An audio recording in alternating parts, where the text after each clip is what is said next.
welcome to River City Church Online. Thank you for joining us today.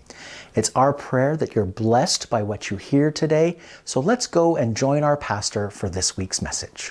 The topic I'm addressing today has never, ever been submitted to me, not verbally, not in a survey, not once, not ever, which is the topic of generosity. Generosity and giving.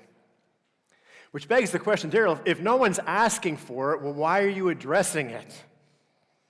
And though I could answer that question in a variety of ways, I've got two top answers to that question as to why I'm addressing generosity today. Number one, generosity is good for the church. It is good for the church. Actually, that's a major understatement. Churches need generous people to survive. And though this should be obvious, I'm frequently surprised that it's not, or maybe people just choose not to think about it. A church is not a business. A church doesn't make money through products that it sells to customers, which means when resources are scarce, it's not like a church can increase the cost of its products, right? Put a 5 or 10% bump on them. It's not like they can sink some more money into advertising or go to the R&D department and say, hey, come up with some better and more popular products so we can sell more stuff. Also, a church is not a government. A church doesn't receive money through taxes, not in this country. When resources are scarce, it's not like a pastor of a church can stand before the church and say, I know you don't want this, but we're going to have another tax. We're going to have to increase it from 13% to 16%. You can't do that. Instead of operating like a business or a church, or a business or a government, the church is a not-for-profit charitable organization, which means no money, no church. No money, no church. It's as simple as that. Every church that you see has a cadre of people of goodwill who financially support that church. Without that, that church wouldn't exist. And for 21 plus years, this church has existed because of the goodwill of most of you. And I want to say a huge thank you for your trust, for your generosity, for your support, for your sacrifice. We wouldn't exist without you. We absolutely would not exist without you.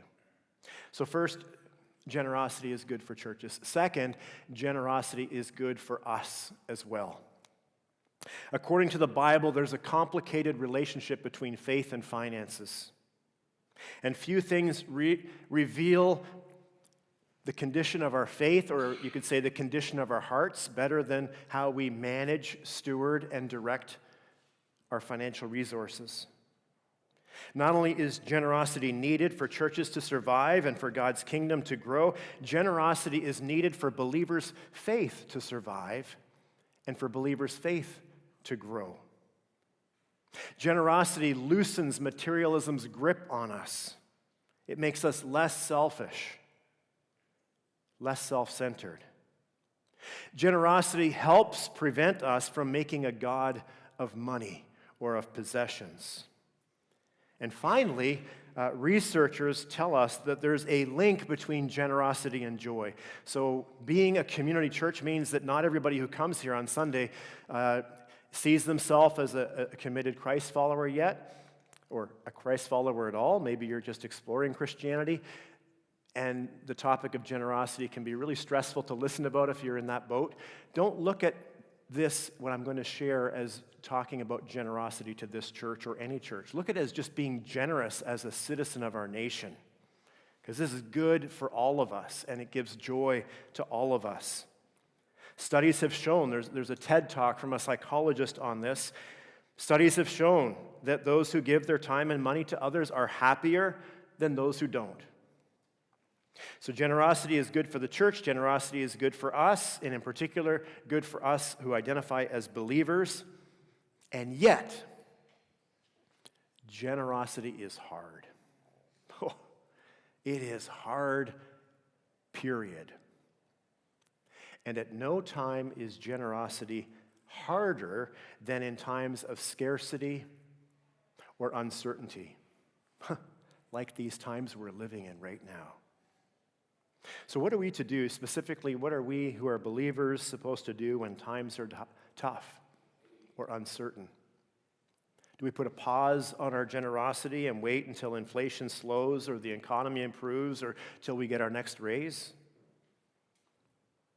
Or might tough times present us with an incredible opportunity? You say, opportunity? What kind of opportunity? Good question. Let's look at our text today, and then afterward, if I do my job properly, you'll be able to answer that question on your own. Our text today is 1 Kings chapter 17. Let's go there together. There should be some books in the racks. Those are Bibles. 1 Kings is really easy to find. It's between two well-known Old Testament books, the first book of the Bible, Genesis, and a beloved book called Psalms. It's kind of just go between those two, the first third of the Old Testament. And it's really easy to find because you've got three sets of 1-2s in a row, and they're all three of them are long books. So you've got 1st and 2nd Samuel, 1st and 2nd Kings, 1st and 2nd Chronicles. So if you just flip through there, you're going to hit one of those first or seconds in the first part of the Bible. We're going to go to 1 Kings chapter 17. 1 Kings chapter 17. This is right near 1 Kings, right near the end of it, and it's the first time we meet a now famous prophet of God called Elijah, one of the most famous Old Testament prophets. And I want you to keep your Bible open through this message because we're just going to work our way through this chapter. I think a lot of you will agree, this is probably one of the most powerful, beloved chapters in the entire Bible. I remember learning this as a kid, and I still love this. I'm surprised I haven't preached on it yet. Before we go to verse 1, let me give you the context. This is after Israel has had a civil war, and there's been a split between a northern territory called Israel and a southern one called Judah. That blue and yellow area used to be one, but now it's two different kingdoms. And specifically, this story that we're going to look at takes place in the northern kingdom, the blue one, which retained the title Israel. Ahab is the king. He's the 7th consecutive king since the split. The 7th consecutive wicked king in a row, which shows you how patient God is, right? You say, well, what makes him wicked? Well, he's wicked because though he is supposed to, as king, take care of, shepherd, protect, support the people, the citizens of the land, he is not doing that. Also, he's taking advantage of them. He's not seeing himself as accountable to them or ultimately to God. He doesn't worship God, and he doesn't seek God's guidance on important decisions. So Ahab is the 7th consecutive wicked king. But Ahab is by far the worst. He's by far the worst because, for starters, he breaks God's command. He marries someone who does not share the faith. He marries a Sidonite. You're going to know who this person is when I say her name. Jezebel. He marries Jezebel. And we've heard of that name because Jezebel, this many thousand years later, has become known as the archetype of wicked women, right? Wicked Jezebel. Now, how did that reputation develop? Well, it developed not without reason. See, Jezebel's father was a high priest of Baal, which is this pagan religion, and she was passionate about her faith, and she pressured King Ahab, once she became queen, to promote Baal worship in Israel. And why was Baal worship bad? Well, it involved female and male prostitution. It involved orgies. And in times of crisis, to get Baal's attention, they would sacrifice their children in flame. All things that God detests. And Jezebel didn't just promote Baal worship, she zealously tried to destroy anyone who stood in her way, including declaring a campaign against all of God's prophets. You can read about that in chapter 18, verse 4, I believe, if my memory is right. understandably, God's patience runs out. So he sends his prophet, he taps Elijah, and he sends him to warn King Ahab of God's impending punishment in hopes that Ahab will come to his senses, repent, and change his ways. Verse 1. Elijah 17, verse 1, 1 Kings 17, verse 1. Now Elijah the Tishbite from Tishbe in Gilead said to King Ahab, so he's confronting his king, "As the Lord, the God of Israel lives, whom I serve, there will be neither dew nor rain in the next few years except at my word." Now, this is the Near East where it is rocky, hot, and dry. Without rain for a year, crops die. Food can't be produced. People starve. This is a serious warning from God. It means humans in Israel and animals, livestock, are going to die. And yet, Ahab's heart is hard, and he refuses to listen to the word of the prophet.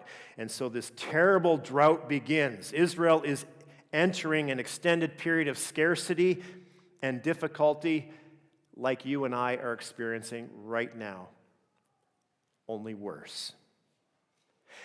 Now, by bringing this warning to the king, Elijah's life is at risk. He's on Jezebel's hit list. So we wonder what happens to him. Verse 2. Then the word of the Lord came to Elijah.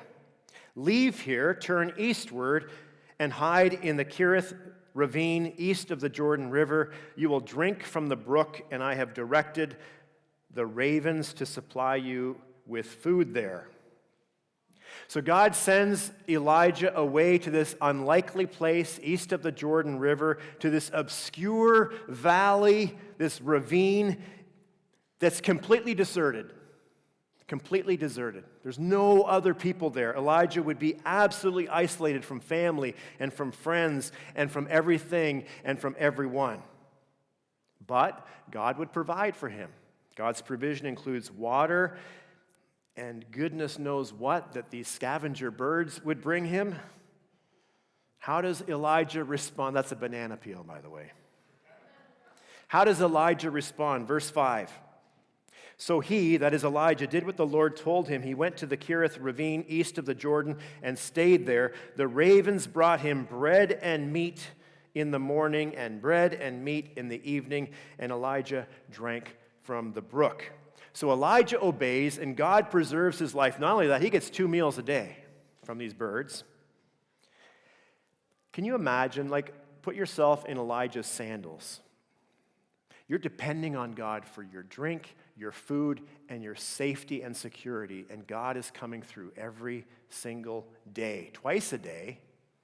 Imagine how close Elijah grew to God, living in this absolute daily dependence on God. I imagine that their relationship grew closer than ever before. So, is it all's well that ends well? Well, not quite. Look at verse 7. Sometime later, the brook dried up because there had been no rain in the land. Now, do you think when that brook dried up that Elijah maybe had some questions for God? I expect so, right? God hid him. God provided for him up until this moment, and now all of a sudden God's provision of water stops? What the heck? In the span of one day, Elijah goes from this high of feeling close and intimate to God and knowing God's daily provision in all these different ways to the low of knowing that without water he'd be dead in under 4 days. He was on a ticking clock. Question: could God have kept that brook flowing with fresh water for Elijah to enjoy? I would say absolutely. If God can command a drought for 3 years, then God could cause a brook to continue to produce water. God can do whatever he wants. So why does God allow the brook to dry up? Because of this. God desires to see how his people respond when times are tough. And nothing tests a believer's faith like tough times. Tough times break your faith or they make your faith. There's no in between, not in tough times. God hasn't forgotten Elijah. God is challenging Elijah. He's preparing him for future assignments. Verse 8. Then the word of the Lord came to Elijah, "Go at once to Zarephath, to the region of Sidon, and stay there. I have directed a widow there to supply you with food." I'm assuming it's food and drink. Now, if Elijah didn't have questions before, he certainly has questions now. But to know what these questions would be, you have to understand a little bit about Zarephath. Zarephath was far away from where Elijah was. There's a map showing you. It's outside of Israel. It's in Gentile territory. And if Elijah took main roads, it would be a minimum 4-day journey, 85 miles on foot. Minimum 4-day journey, but he's got a target on him. He is a wanted man.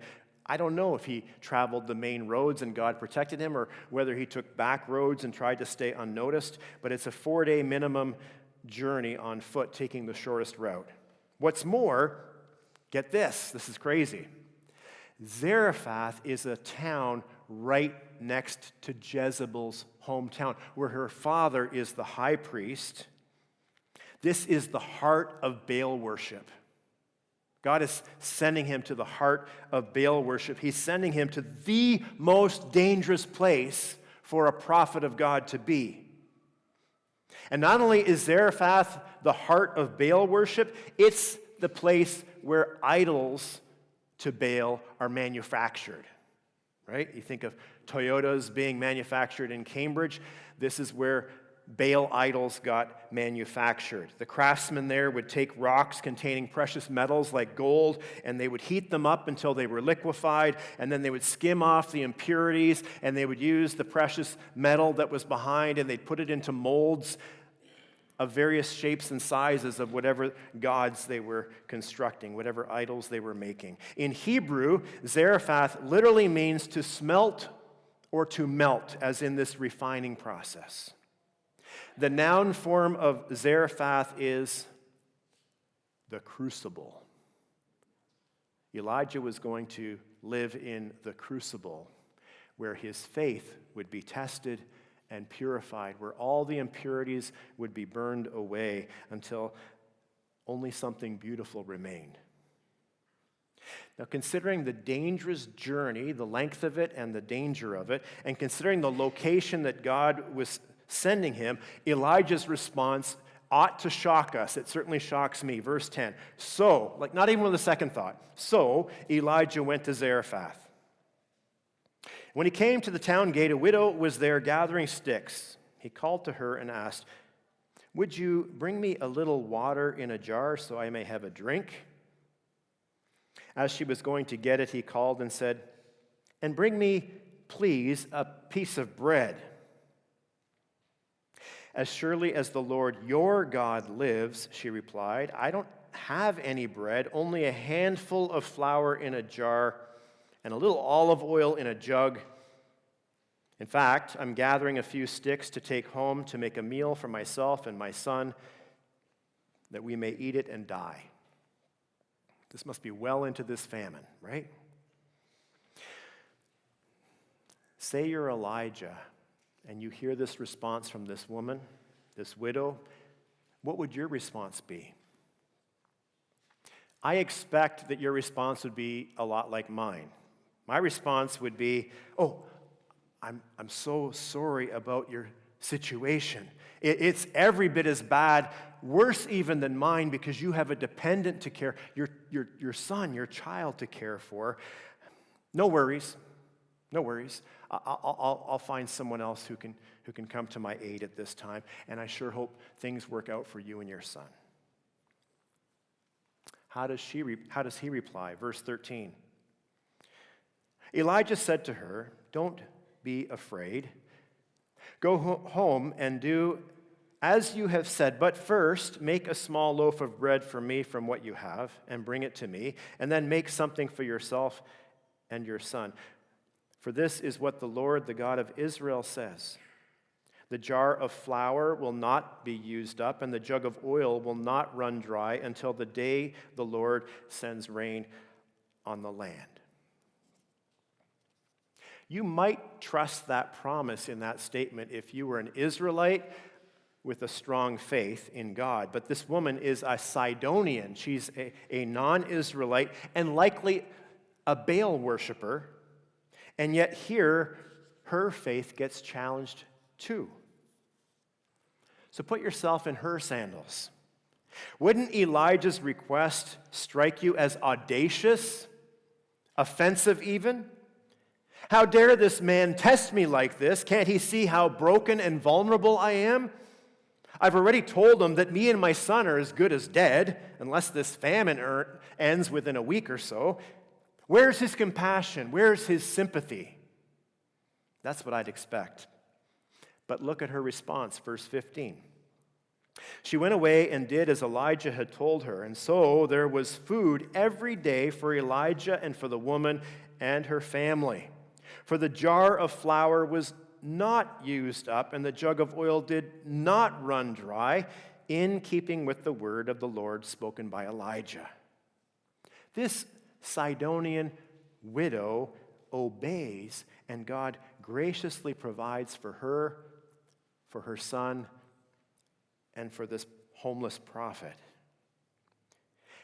Imagine how much closer to the Israelite God this widow became each and every day when she reached into the jar and there was still flour. Each and every day when she reached into the jug or poured out the jug and there was still olive oil. I bet she wanted to know more about the God of Israel, and I bet she peppered Elijah with questions. I would have done so. So is it all's well that ends well? Again, no. Look at verse 17. Sometime later, the son of the woman who owned the house became ill. He grew worse and worse and finally stopped breathing. She said to Elijah, "What do you have against me, man of God? Did you come to remind me of my sin and to kill my son?" On the day that her son stopped breathing, this widow went from the high of experiencing God's provision on a daily basis for many weeks, perhaps months, to the ultimate low of losing her one and only son. Can you imagine? And imagine being Elijah in that moment. Would you not feel betrayed by God a little bit? God, you direct me to this person. She steps out in faith. She gives me the loaf of bread before she feeds herself. She takes me into her home and she provides for me every day as you instructed. Her faith has been growing. And now, how could you let her son die? But if this boy's death weakened Elijah's faith or trust in God, we have no indication. In fact, quite the opposite, verse 19. "Give me your son," Elijah replied. He took him from her arms, carried him to the upper room where he was staying, and laid him on his bed. Then he cried out to the Lord, "Lord, my God, have you brought tragedy even on this widow that I'm staying with by causing her son to die?" And then he stretched himself out on the boy 3 times and cried out to the Lord, "Lord, my God, let this boy's life return to him." Elijah's life had not been easy, as we've discovered even in this text, but he'd seen God's provision in the ravine. He knew God was faithful despite whatever circumstances he faced because God had brought him to this widow's home. He knew that God had infinite power to cause the drought in the first place, to command ravens to bring him food. And so in this newest and heaviest trial yet, Elijah turns not from God, but toward God. Every trial you and I face, we have a choice to turn from God or toward God. And Elijah prays. The response to his prayer is in verse 22. The Lord heard Elijah's cry, and the boy's life returned to him, and he lived. Elijah picked up the child and carried him down from the room into the house. He gave him to his mother and said, "Look, your son is alive." And the woman said to Elijah, "Now I know that you are a man of God, and that the word of the Lord from your mouth is the truth." End of chapter. Now, I know some of you love roller coasters. The more ups and downs, the better. 1 Kings 17 is a heck of a roller coaster ride. And I want us to notice the repetition of the text so that we see the key point of this chapter, which is this: everyone is challenged to trust God. Everyone is challenged to trust God. Again and again, the question is, will you dare to trust God in this circumstance, in this present situation? Not, did you trust God in the past, but will you dare trust God in the present? Elijah must stand before his king and tell him terrible news that a devastating drought is coming. Will you dare trust God by delivering that message to your king? Will you dare trust God by going to a brook and having ravens bring you food? Will you dare to trust God when the brook runs dry? Will you dare trust God when he tells you to travel into enemy territory and to be provided by a widow? Will you dare trust God by giving him what's left of your flour and your oil rather than feeding your son and yourself? Will you dare trust God even when your child dies? Will you believe that God has the power over sin and death? The whole chapter is presented as the challenge to trust God. And if you're a believer, you might be tempted to say, well, of course I trust God. I'm sitting in a church on a Sunday afternoon that's sunny and beautiful. But know this: your and my trust will always be tested. And passing the test yesterday doesn't mean you're going to pass the test tomorrow. Trusting God doesn't mean a lack of suffering. In today's text, everyone suffers through these difficult trials. Everyone is challenged to not be afraid when fear would be the natural reaction in each of those circumstances. Pastor Brent Kirchville makes a brilliant observation. Teaching on this text, he says, please notice this truth: God perplexes as he provides. I love that. God perplexes as he provides. Think about it. Everything in this chapter is perplexing, not least of which, Lord, why did you let the brook run out while you're providing for Elijah? Lord, why did you let the son die while you're providing for the widow?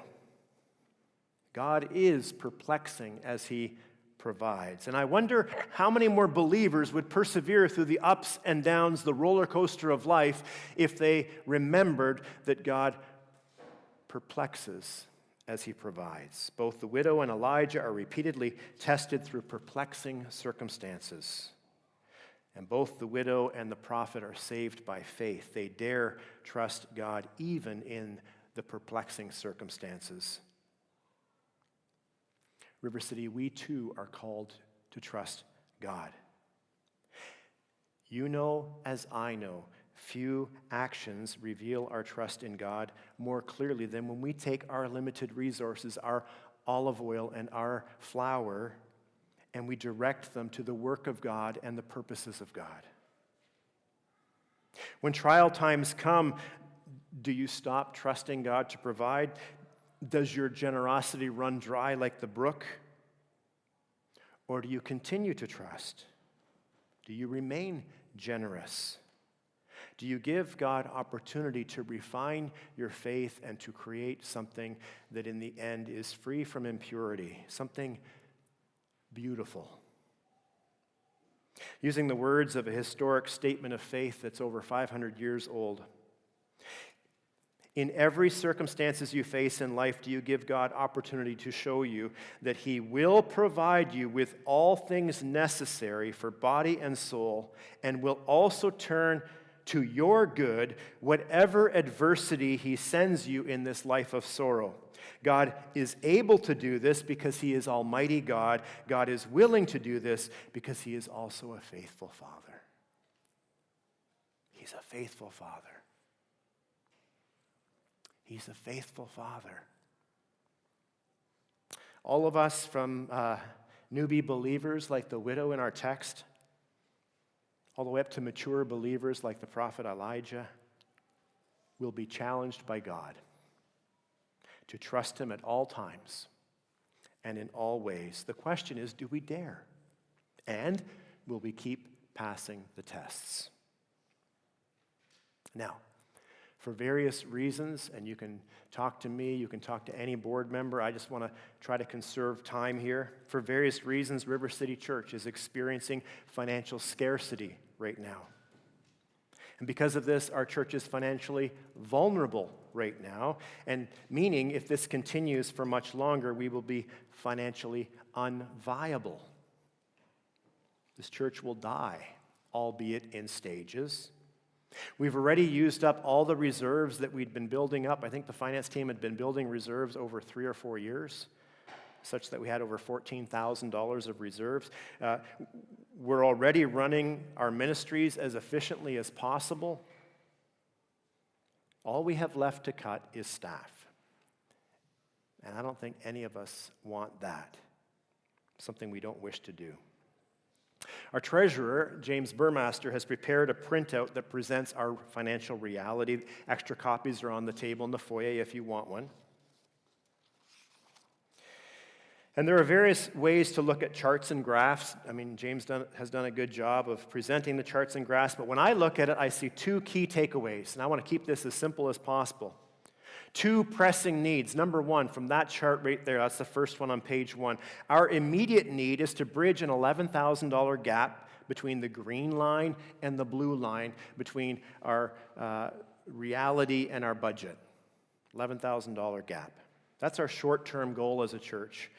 And if it's just one family having to do this, that would be pretty daunting. But if we do it together, we've done worse before. We can do this for sure together.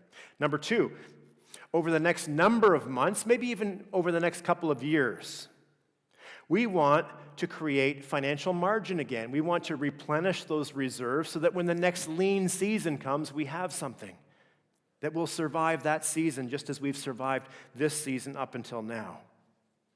Those are our 2 needs, a short-term goal and our long-term goal. And I believe God is calling us to trust Him in this season. And this is going to mean different things to different people. Some of us have much financial margin. Others of us have little financial margin. And you may be here this morning and have no financial margin. That's ultimately between you, between me, and God. The question is, in light of where you are, in light of what you've got, what is God calling you to do? It's a personal question for each of us. I can't answer it for you. I have to answer it for me. Is it a step that will increase your faith and trust in Him? And how will you respond? You have been very patient, and I'm looking at my time. I've got very little time left, but I want to share one thing, because I want to end on a powerful, beautiful note.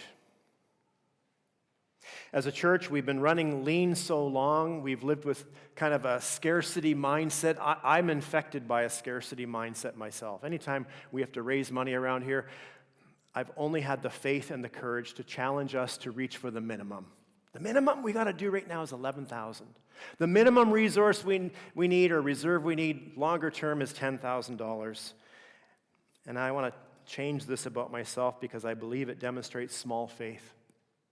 Small faith in God and small faith in us.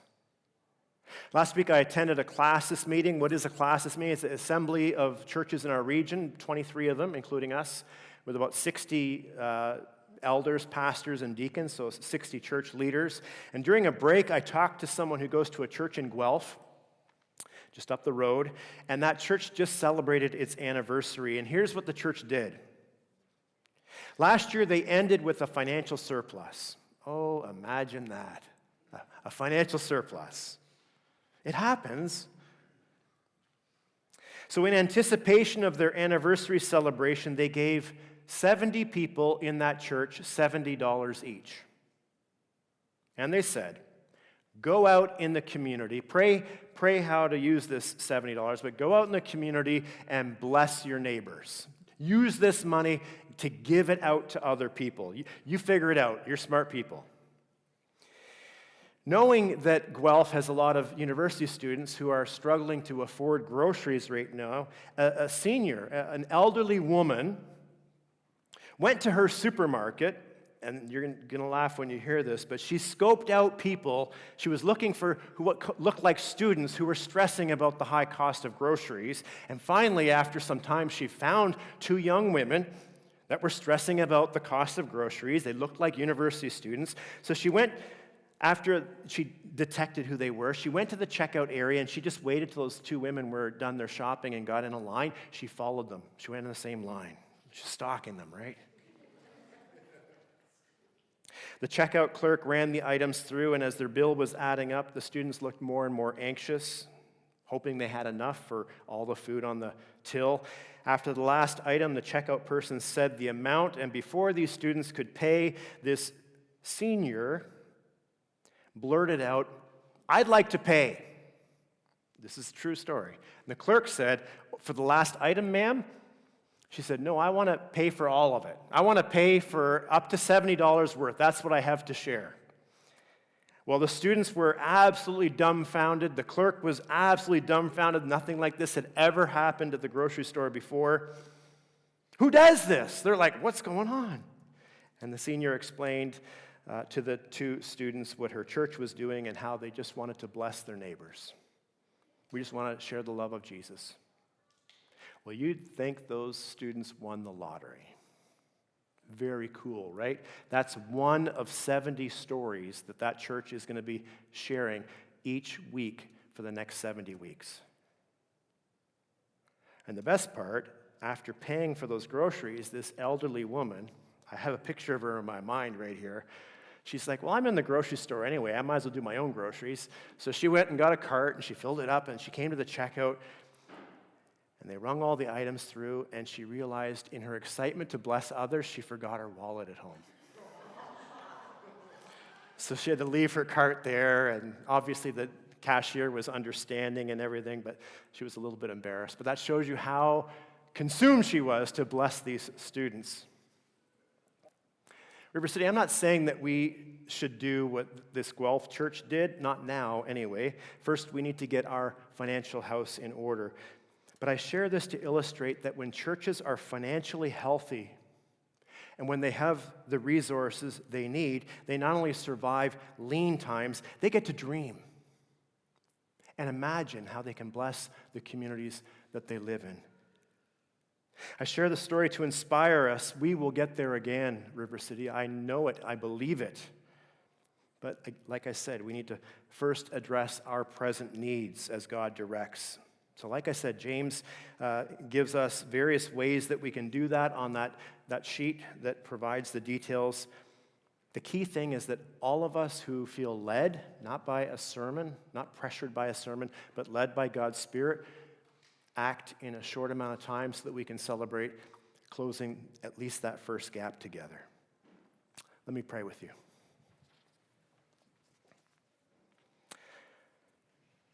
God, your story, the Scriptures, contains accounts that we can read and we can scratch our heads and say, no way. Like, how did that happen?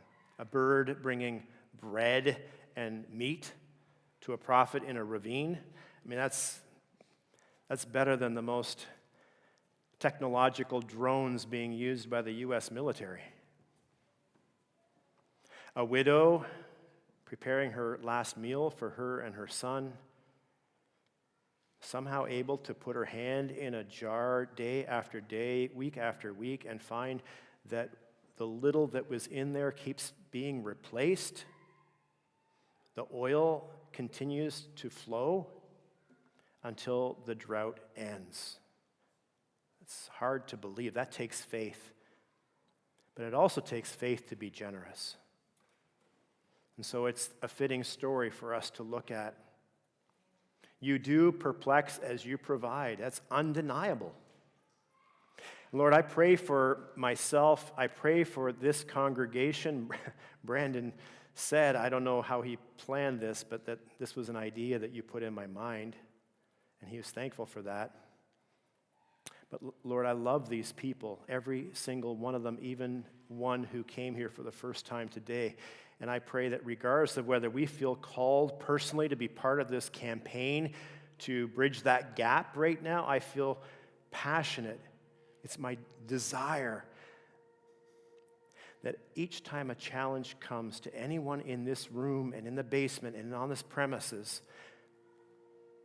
that their faith perseveres, that instead of turning from you, they turn toward you, so they have the opportunity for their faith to grow, for impurities to be burned away, and for the end result to be something beautiful that others will see in this life and that Jesus will see when they stand before him one day. Hear this prayer in the name of Jesus. Amen. Thanks for checking us out today. If you have questions about your faith, please go to our website, rivercitychurch.org, and click on the Contact Us tab. We would love to hear from you and learn how we can serve you better. We exist in this community because of generous support from donors like you. If you would like to support this ministry because you were blessed by what you heard today, please go to our website, rivercitychurch.org, and click on the Giving tab. There'll be all kinds of options there for you where you can give to support our ministry in Cambridge, Ontario. Have a great week. I hope that God surprises you with his love today and every day. Thanks for watching.